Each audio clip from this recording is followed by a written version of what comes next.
హైదరాబాద్ లో private college fee వేధింపులకు ఒక విద్యార్థి బలైపోయాడు. యాజమాన్యం వేధింపులు తట్టుకోలేక ఆత్మహత్య చేసుకున్నాడు బీటెక్ విద్యార్థి. ఇబ్రహీంపట్నం శ్రీ హిందూ కాలేజ్లో జరిగింది ఈ ఘటన. ఫీజు కట్టలేదని హాల్ టికెట్ ఇవ్వలేదు కాలేజ్ యాజమాన్యం. మనస్తాపంతో ఉరివేసుకున్నాడు స్టూడెంట్ మాదరి ప్రణీత్ కుమార్. హిందూ కాలేజ్లో బీటెక్ థర్డ్ ఇయర్ చదువుతున్నాడు ప్రణీత్. హయత్ నగర్లోని తన ఇంట్లో ఉరివేసుకున్నాడు ప్రణీత్.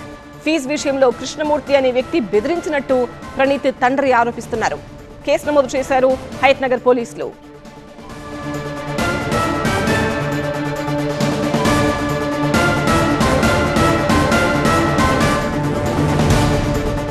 హైదరాబాద్ లో ప్రైవేట్ కాలేజ్ ఫీజు వేధింపులకు ఒక విద్యార్థి బలైపోయాడు.